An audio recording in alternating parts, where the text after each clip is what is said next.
오늘 26절에 보시면 그런 말씀이 있죠. 또 그들이 그 나무 뿌리에 그루터기를 남겨두라 하였은즉 하나님이 다스리시는 줄을 왕이 깨달은 후에야 왕의 나라가 견고하리이다. 하나님이 다스리시는 줄을 왕이 깨달은 후에야. 제목을 하나님의 주권을 깨닫게 하신 하나님, 그런 제목으로 시간에 하나님 말씀을 함께 나누고자 합니다. 지난 주간에는 불 가운데서란 그런 말씀을 주셨습니다. 그 영광로죠. 아무리 불 가운데 있다 할지라도 그 속에서 하나님이 역사하신다. 하나님이 하늘 군대를 파송하셔서 옷도 하나 그르지 않고 머리털도 하나 상치 않고 하나님이 보호하시고 역사하셨다. 두려워하지 말라, 불신앙하지 말라. 우리가 아무런 그런 어떤 일이 있다 할지라도 그것을 언약 붙잡고 승리하는 길을 말씀하셨죠. 그래서 강단 갖고 하나님 말씀을 주시고 하나님은 그걸 성취해 나가신다. 구원 사역을 위해서 하나님의 말씀을 주신다. 하나님의 말씀은 사건을 통해 성취하신다. 그런 말씀을 주셨습니다. 지금 다니엘서를 같이 함께 말씀 나누고 있는데요. 다니엘서는 12장까지 있죠. 짧습니다. 그래서 다니엘 1장에는 뜻을 정하여 있죠. 다니엘과 세 친구들이 뜻을 정하여 오직 이 언약 붙잡고 나가겠다. 우상 숭배하지 않겠다. 뜻을 정하여 그렇습니다. 그리고 다니엘서 2장에는 신상을 받습니다. 신상. 머리는 금, 가슴은 은, 배는 동, 다리는 철. 이렇게 됐죠. 그러면서 앞으로 미래에 올 네 가지 시대를 하나님이 보여주신 것인데 그걸 해석할 길이 없어요. 이렇게. 또 어떤 꿈을 꿨는지도 모르겠어요. 다 잃어버렸습니다. 생각도 안 납니다. 근데 다니엘이 그걸 생각나게 하고 그 꿈을 해석해 주죠. 앞으로 왕의 시대 이후에 이제는 왕은 머리인데 금과 같은 그런 존재다. 참 바로 최고 성공한 왕이다. 그래서 금으로 비유했습니다. 그런데 금보다 약간 못한 은과 같은 나라가 일어날 것이다. 바로 가슴은 이제는 은으로 비유했습니다. 은의 형상이었습니다. 그 신상이. 그런데 그 은과 같은 나라가 어떤 나라냐? 메데 파사였습니다. 그래서 바벨론 이후에 바사가 일어났죠. 바사 나라가. 메데와 바사 같이. 그러면서 그 다음에 배는 이제는 동. 그렇죠? 그러면서 그 다음에 헬라가 일어날 것이다. 그리스가. 그러면서 그 로마가 일어날 것이다. 역사의 흐름입니다. 성경 말씀이 그대로 성취된 것이 지금 다 인정하잖아. 이렇게. 하나님이 이 시대를 이끌고 가시는 하나님이시구나. 그 시대 속에 하나님의 역사 속에 하나님의 주권 속에 우리가 있는 것입니다. 그 정도로 메시지를 들었으면 바벨론 느부갓네살 왕이 아무리 자기가 크고 위대하다 할지라도 하나님을 좀 조금이라도 존경을 해야 될 거 아닙니까? 그런데 사드락 메삭 아벳느고 하나님을 섬기는 사드락 메삭 아벳느고가 자기가 만들어 놓은 신상에다 절하지 않는다고 불 가운데다 7배나 불을 더 뜨겁게 해서 집어넣었어요. 그런데 하나님이 역사하셔서 뭐라고 하거든요. 절대 우리는 신상에 절하지 않겠다. 그 세 친구들이 우리를 불 가운데 집어넣는다 할지라도 섬기지 않겠다. 집어넣는다 하면 하나님 건져주실 것이다. 하나님 그걸 믿는다. 우리는. 성경에는 하나님이 살아계신다면 그렇게 나오는데 그 번역이 잘못된 겁니다. 원래 먼저 개역 성경에는 그렇게 나와 있잖아요. 우리를 불 가운데 집어넣는다 할지라도 하나님이 반드시 우리를 건져주실 것이요. 그렇게 나오거든요. 근데 거기다 그걸 껴넣었어. 하나님이 살아계신다면 이렇게. 아마 거기 번역한 사람이 좀 믿음이 없었나 봐. 이렇게. 그래서 이제는 먼저 개정기역 말고 개역 한글판에 보면 그렇게 나오지 않습니다. 그리고 모든 번역 성경을 다 봐도 그렇게 나오지 않아요. 그러면서 뭐라 했냐? 건드시지 아니하실지라도 그리 아니하실지라도 절대 우상에게 절하지 않겠다. 진짜 믿음의 사람입니다. 이 사람들은 그냥 하나님이 혹시 살아계신다면 그 정도의 신앙이 아닙니다. 반드시 살아계신 걸 믿고 불 가운데 집어넣는다 해도 하나님이 건져주실 것이고 혹시 건져주시지 않다 하시더라도 나는 내가 순교하겠다. 그런 정신으로 이게 신앙 고백한 것입니다. 그게 다니엘 3장이죠. 오늘은 이제 다니엘 4장입니다. 느부갓네살이 영 변화가 안 되거든요. 그렇게 체험했음에도 불구하고 또 교만이 하늘 끝까지 닿았거든요. 그렇게 해서 그 사람의 왕이 이제 끝나버리면 어떻게 되겠습니까? 그 나라가 이제 견고하게 설 거 아닙니까? 자기는 나라를 세운 자로서 정말 그 근간을 이루는 자 아닙니까? 그냥 하나님이 역사를 바꿔놓으셨죠. 어떻게 바꿔놨습니까? 하나님이 하시는 방법 너무너무 간단해요. 그냥 지금도 마찬가지입니다. 그냥 잠깐 정신 돌게 만들어 놓은 거야. 이게. 그냥 뇌만 잠깐 건드려도 되잖아요. 그냥 한 1mm만 건드려도 되잖아요. 잠깐 정신 돌게 만든 겁니다. 사람이 정신 돌면 이제는 국사를 볼 수가 있습니까? 안 되잖아요. 판단이 안 가니까. 금방 얘기했는데 딴 얘기해 보세요. 그럼 어떤 일을 할 수 있겠습니까? 그러니까 정신이 돌아갖고서 쫓겨났어요. 왕의 자리에서 쫓겨났습니다. 쫓겨나갖고 이제는 다 모든 걸 잃어버린 겁니다. 그래서 갈 데가 없으니까 산으로 간 겁니다. 산에서 짐승과 같이 사는 거예요. 그것도 7년이나. 7년 동안 짐승하고 살다 보니까 어떻게 되겠습니까? 머리 한 번도 안 깎지요. 세수 한 번도 안 하지요. 목욕 안 하지요. 손발톱 안 깎죠. 산 돌았으니까. 손톱, 발톱은 새의 발톱 좀 됐다 그랬잖아요. 워낙 길었으니까. 여러분 7년 동안 안 깎아보세요. 손톱 얼마나 하겠습니까? 깨달하겠죠. 새 발톱 좀 되겠죠. 이렇게. 머리 7년 동안 안 깎아보세요. 어떻게 되겠습니까? 남자인데 머리가 땅에 닿겠죠. 이렇게. 막 완전히 짐승 수준으로 된 겁니다. 이렇게. 그런 다음에 이제는 7년쯤 지났을 때 하나님이 이거 다 예언하셨잖아요. 그런 다음에 하늘을 우러러봤더니 그건 이제 기도했다는 얘기입니다. 하나님 바라보면서 내 신세가 자기 꼴은 알겠는데 내가 정신이 제대로 생각이 안 되니까 막 금방 막 잃어버리고 되니까 너무 그러니까는 이제는 그때 하나님이 다시 총명이 돌아오게 하셨고 그랬죠. 하나님이 다시 회복시켜 준 겁니다.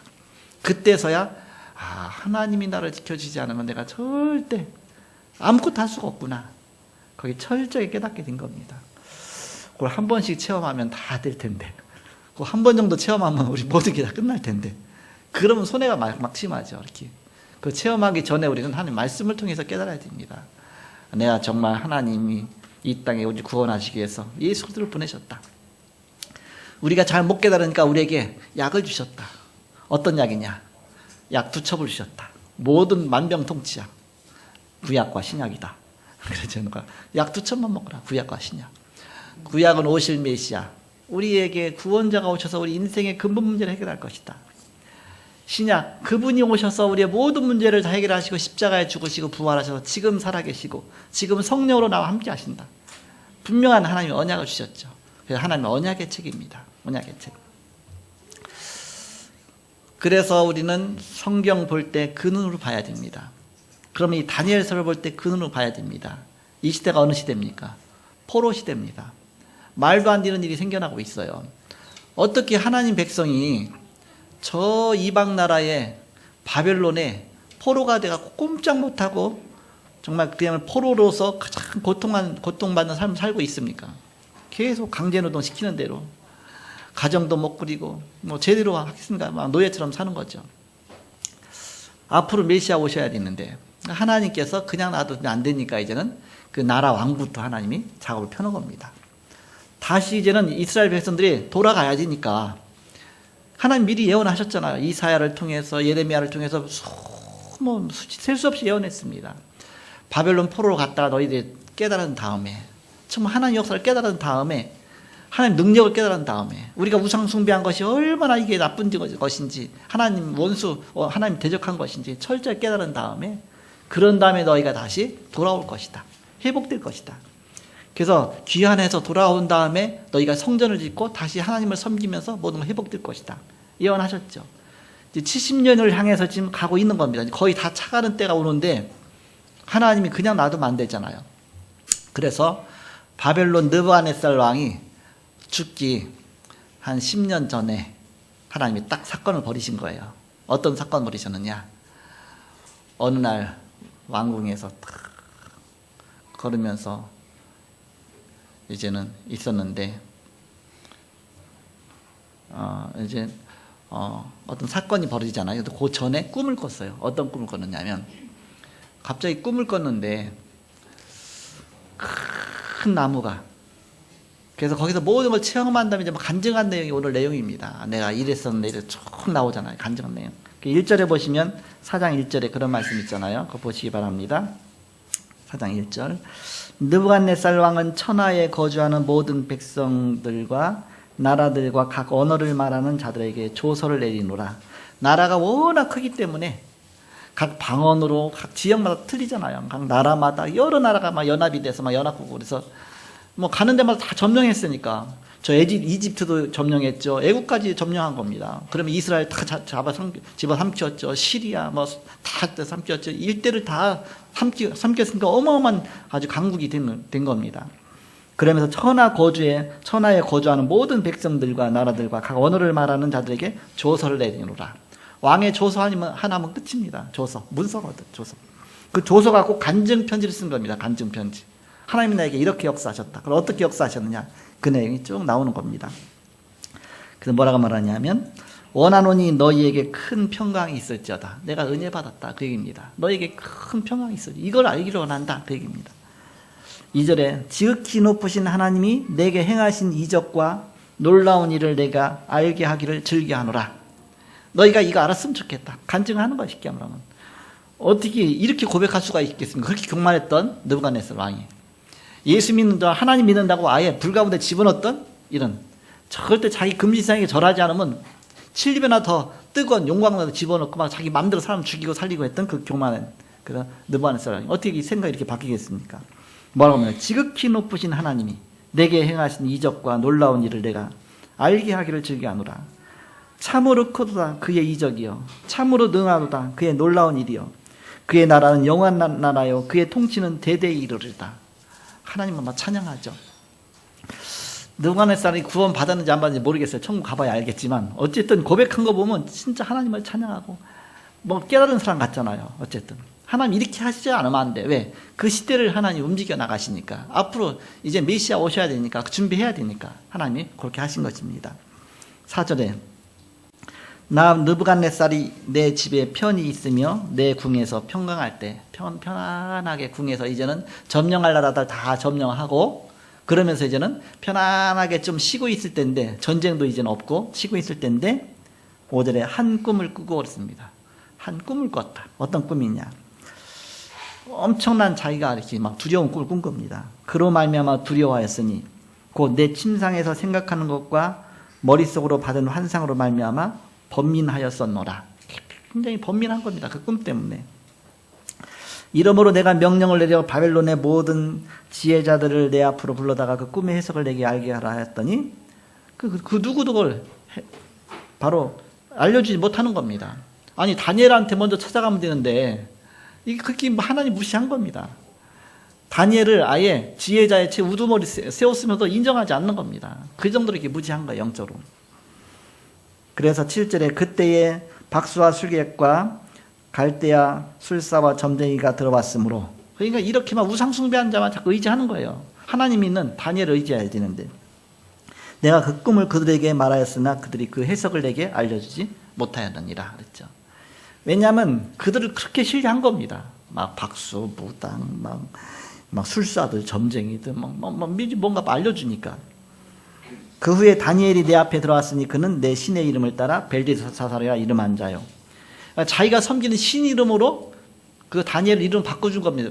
왜? 너무나 큰 능력이 앞으로 미래의 일을 다 막 말하니까. 그러니까 다니엘 이름은 그렇게 바꿔줬는데 의지는 그렇게 안 하는 거죠. 그의 안에는 거룩한 신들의 영이 있는 자요. 자라, 내가 그에게 꿈을 말하여 이르되. 하나님의 역사를 좀 본 거죠. 그런데 이제 그렇게 뭔가 어렴풋이 깨달았지, 진짜 확실히 예수가 그리스도시다, 뭐 이런 복음의 비밀을 깨닫지 못한 것이죠. 9절에 박수장 벨드사살아, 네 안에는 거룩한 신들의 영이 있은즉 어떤 은밀한 것이라도 네게는 어려운 것이 없는지를 내가 아노니 내 꿈에 본 환상의 해석을 내게 말하라. 내가 침상에서 나의 머릿속으로 받은 환상이 이러하니라. 내가 본즉 땅의 중앙에 한 나무가 있는 것을 보았는데 높이가 높더니 그 나무가 자라서 견고해지고 그 높이는 하늘에 닿았으니 그 모양이 땅 끝에서도 보이겠고 그 잎사귀는 아름답고 그 열매는 많아서 만민의 먹을 것이 될 만하고 들짐승이 그 그늘에 있으며 공중에 나는 새는 그 가지에 깃들이고 육체를 가진 모든 것이 거기에서 먹을 것을 얻더라.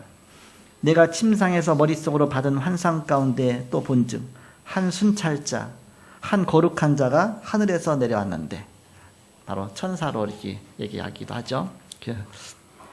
내려왔는데 그가 소리질러 이처럼 이르기를, 바로 이제 그 단어 자체는 하나님의 사자란 뜻입니다. 하나님의 사자가. 그래서 그 나무를 베고 그 가지를 자르고 그 잎사귀를 떨고 그 열매를 해치고 들짐승들을 그 아래에서 떠나게 하고 새들을 그 가지에서 쫓아내라. 그러나 그 뿌리에 그루터기를 땅에 남겨두고 새와 노줄로 동이고 그것을 들풀 가운데에 두어라.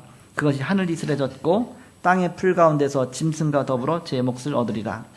또 그 마음은 변하여 사람의 마음 같지 아니하고, 정신 이상이 온 거죠. 짐승의 마음을 받아 7대를 지나리라. 7년을. 이는 순찰자들의 명령대로요 거룩한 자들의 말대로이니 지극히 높으신 이가 사람의 나라를 다스리시며 자기의 뜻대로 그것을 누구에게든지 주시며 또 지극히 천한 자를 그 위에 세우시는 줄을 사람들이 알게 하려 함이라 하였느니라. 나 느부갓네살 왕이 꿈을 꾸었나니 너 벨드사사라. 다니엘에게 묻는 것이죠. 그 해석을 밝히 말하라. 내 나라 모든 지혜자가 능히 내게 해석을 하지 못하였으나 오직 너는 능히 하리니 이는 거룩한 신들의 영이 네 안에 있습니다. 네 안에 하나님이 계시다 그런 뜻이죠. 그때 이제는 꿈을 해석하는 겁니다. 19절에 벨드사살이라 이름한 다니엘이 한동안 놀라며 마음으로 번민하는지라 왕이 그에게 말하여 이르기를, 벨드사살아 너는 이 꿈과 그 해석으로 말미암아 번민할 것이 아니니라. 벨드사살이 대답하여 이르되 내 주여 그 꿈은 왕을 미워하는 자에게 응하며 그 해석은 왕의 대적에게 응하기를 원하나이다.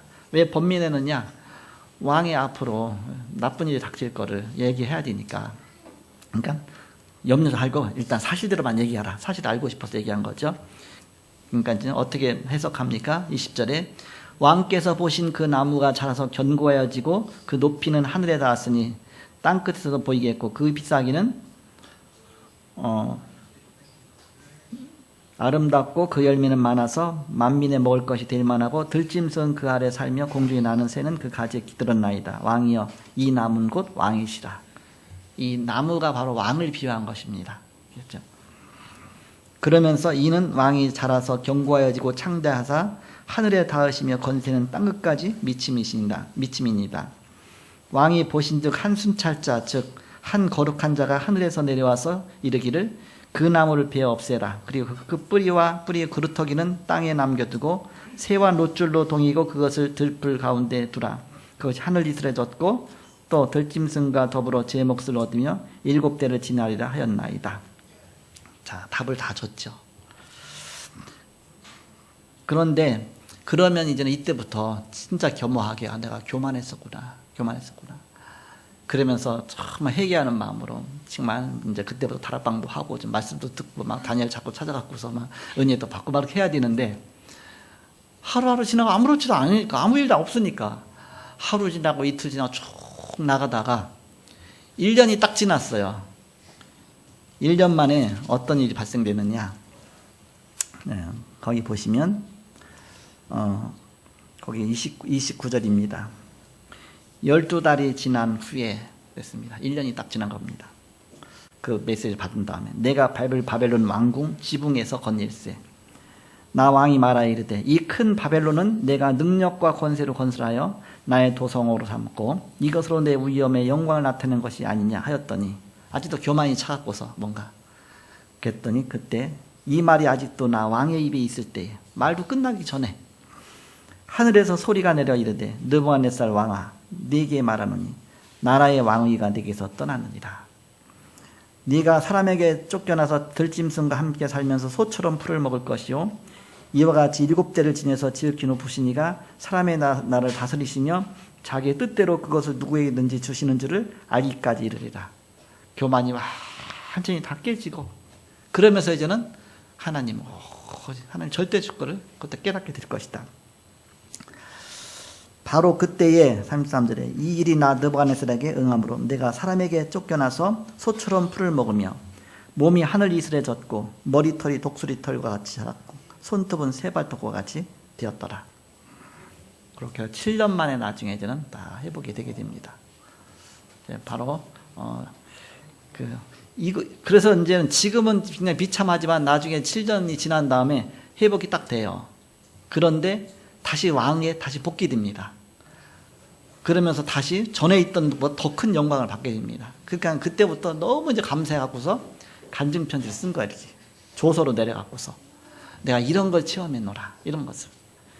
그래서 하나님께 영광 돌린다. 그래서 제일 마지막 절에 가서 보시면, 거기 36절 가서 보시면, 그때 내 총명이 내게로 돌아왔고 또 내 나라의 영광에 대하여도 내 위엄과 광명이 내게로 돌아왔고 또 나의 모사들과 간원들이 내게 찾아오니 내가 내 나라에서 다시 세움을 받고 또 지극히 위세가 내게 더하였느니라. 그러므로 지금 나 느부갓네살은 하늘의 왕을 찬양하며 칭송하며 경배하노니 그의 일이 다 진실하고 그의 행하심이 의로우시며 교만하게 행하는 자를 그가 능히 낮추십니다. 이제 설교 다 끝났어요. 이미 다 성경 다 봤으니까. 그래서 제목이 하나님의 주권을 깨닫게 하신 하나님. 하나님이 잠깐 역사하시니까, 잠깐.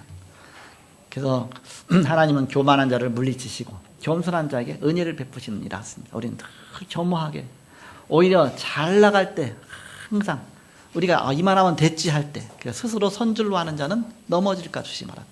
내가 겸손한 마음으로, 늘 가난한 마음으로, 늘 초신자처럼, 늘 지금 정말 내가 갈급한 자처럼 주님을 늘 바라고 은혜 구하고, 그 자세가 가장 아름다운 자세죠. 바벨론의 느부갓네살 왕은 기이한 꿈에 대한 다니엘의 정확한 해석과 세 친구들의 풀무불 사건을 목격했음에도 불구하고 하나님의 주권에 대한 불신과 교만으로 가득 차 있었습니다. 그의 인생 말년에 하나님은 사건을 일으키셔서 그의 잘못된 생각을 완전히 바꾸어 놓으셨습니다. 하나님은 그에게 꿈을 통해서 미리 경고하셨고 그 후 1년 후에 경고한 대로 정신문제가 그에게 들이닥쳤습니다. 그 후 7년간을 짐승처럼 살다가 회복되는 사건입니다. 이 사건을 통해서 느부갓네살은 하나님의 살아계심을 완전히 인정하게 되었고 주권자 하나님 앞에 영광을 돌리게 된 것입니다. 그래서 자신이 경험하고 체험했던 것을 온 나라에 조서로 반포하여 영광을 하나님께 돌리는 간증 같은 이야기가 오늘 본문 내용이다. 우리는 문제를 통해서 깨닫지 말고 하나님 말씀을 통해서 미리 깨달아야 합니다. 그렇지 않으면 심각한 문제를 당하고서야 깨닫게 되는 것입니다. 우리는 복음으로 충분하고 기도로 만족해야 됩니다. 복음에 집중하여 우리의 잘못된 각인 뿌리 체질을 완전히 바꿔야 됩니다. 그래서 미리미리 깨닫고, 그렇지 않으면 일이 닥치면 이제는 걷잡을 수 없어요. 그래도 이 느부갓네살 왕은 은혜를 입은 거죠. 다시 회복됐으니까. 한번 문제 닥치면 끝나는 겁니다. 사실상 끝나는 것이죠. 그래서 본론으로 집중의 방향입니다. 우리가 어디에다 집중할 것이냐, 그것이 가장 중요하죠. 우리가 엉뚱한 데 집중하지 말고 오직 그리스도 하나님 나라, 오직 성령 충만, 하나님의 언약, 바로 중요한 말씀 앞에 집중해야 되겠죠. 그래서 첫 번째입니다. 우리가 집중의 방향, 첫 번째, 조용한 시간을 항상 가져야 된다. 조용한 시간, 하루에 한 번이라도, 아니면 일주일에 한 번이라도, 아니면 1년에 한 번이라도 조용한 시간을 가져야 된다. 하루에 3번씩 조용한 시간 가져보세요. 기적이 일어나게 됩니다. 정식기도라고 하죠. 조용한 시간 가지면서 하나님 바라보는 시간입니다. 그 시간에 메시지를 듣는 시간입니다. 그 시간에 묵상도 하는 시간입니다. 그때 하나님 앞에 기도도 하는 시간입니다. 그때 하나님이 내 마음에 치유도 하시고 힘도 주시는 시간입니다. 그런 조용한 시간 가져라. 여러분, 복잡한 일이 많을 때요, 잠깐 그 자리를 잠깐 떠나서 조용한 자리에 가서 한 5분만이라도 하나님 앞에 기도해 보세요. 그리고 하나님이 그런 마음 평안도 주시고 많은 생각도 정리시켜 주시고 많은 걸 깨닫게 하십니다. 조용한 시간 가져라. 두 번째입니다. 예배에 집중해야 됩니다. 예배 시간이 진짜 가장 행복한 시간입니다. 초대교회는 40일 집중하고 있죠. 집중 시간 가져야 됩니다. 예배 시간 집중하는 게 가장 중요하죠. 갈보리산 십자가의 그리스도의 은혜를 체험하는 시간입니다. 감람산 언약의 비밀을 체험하는 예배입니다. 마가다락방에서 일어난 성령의 역사를 체험하는 예배, 축복 누리는 시간입니다. 예배에 집중하라. 마지막 세 번째입니다. 우리는 함께 가는 것이 잘 안 됩니다. 그래서 우리가 62가지 삶을 갖고 우리가 함께 가는 것이다. 다 같이 62가지 삶 속으로 함께 들어가는 것이다. 주제가 62가지란 얘기죠. 혼자 있을 때 마가복음 3장 14절 그리스도와 함께하는 비밀을 먼저 찾는 것이죠. 그러면서 현장에 일어나는 많은 일에 이제 답이 나오게 됩니다. 그 교회 가면 사도행 2장 1절에서 47절에 5가지의 응답이 오게 되죠. 그러다 보면 이제는 결국 세계가 보이게 됩니다. 예루살렘, 온 유대, 사마리아 땅까지 내 증인들이다. 이것이 24시가 되는 겁니다. 자, 결론입니다. 결국은 하나님이 우리를 바꾸려고 하시는 것이다. 바꾸려고. 느부갓네살을 하나님 바꿔주시려고 하는 것이다. 너무 안 되니까. 뭘 바꾸시는 거냐? 잘못된 각인 뿌리 체질을 하나님이 바꿔주시는 겁니다. 우리 자신도 모르게 잘못된 체질 뿌리 완전히 묶여있는 거 있어요. 사도행 1장 1절, 3절, 8절로만 바꿀 수 있죠. 그래서 그게 아닌 1절, 3절, 138이 아닌 다른 거 다 잘못된 것이죠. 사실 보고만 해서 우리가 항상 새롭게 각인되어야 됩니다. 이때 오는 것이 25의 응답입니다. 지금까지는 아무도 할 수 없었던 것을 노바디가 되게 하시는 것이죠. 그래서 못 보던 것을 보게 하시고 못 가는 곳을 가게 하시고 못하는 것을 하게 하시고 지금까지는 안 됐는데 하나님이 다 문을 열어주신다. 그래서 천국과 관계된 영혼의 축복을 하나님이 주시는 것입니다. 마가복음 3장 13절에서 15절에 함께 하시고 주님 우리 부르신 목적입니다. 함께 하시고 전도도 하며 귀신을 내어쫓는 권세도 얻게 합니다. 우리 부르신 목적이죠. 마가복음 16장 15절에서 20절에 만민에게 가라. 마태복음 28장 16절에서 20절에 모든 족속에 가라. 사도행 1장 1절에서 44절에 40일 집중했습니다. 사도행 2장 1절에서 47절 교회에서 메시지 들으면서 집중하면 역사가 일어나죠.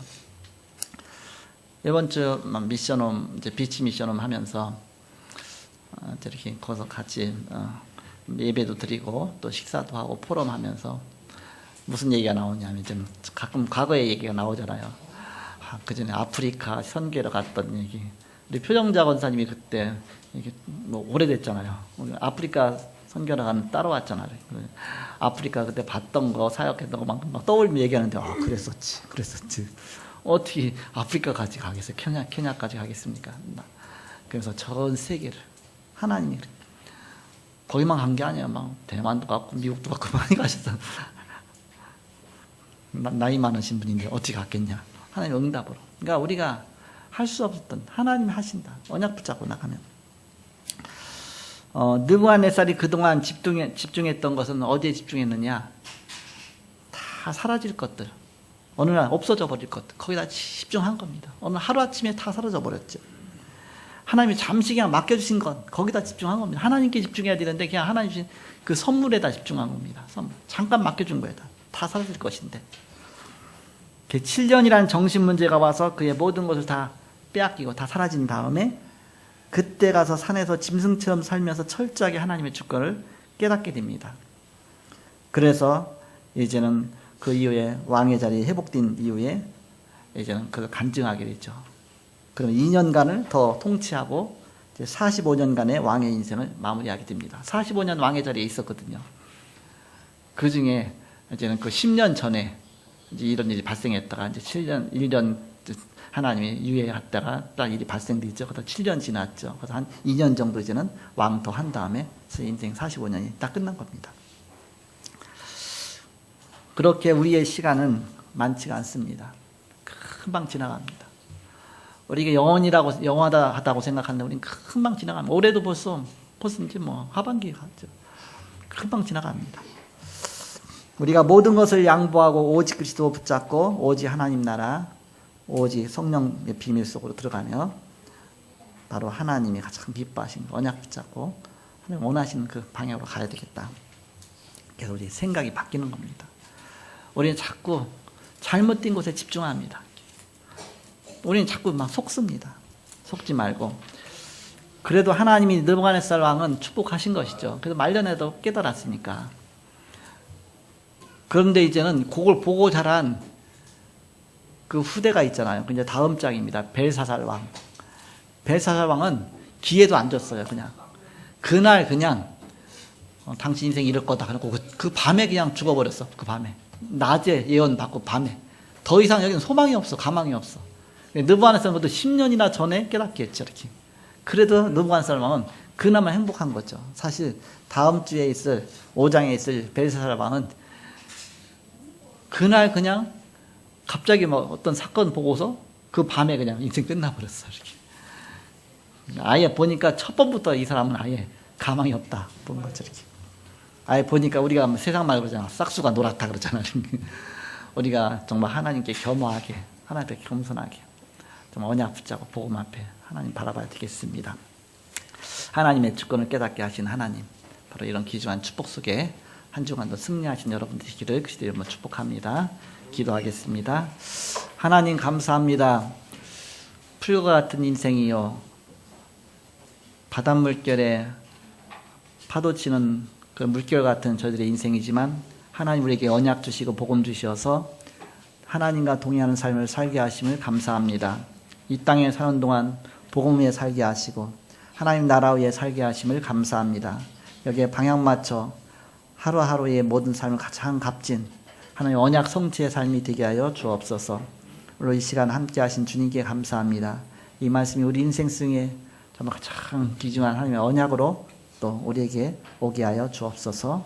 감사하며 예수님의 이름으로 기도하옵나이다. 아멘.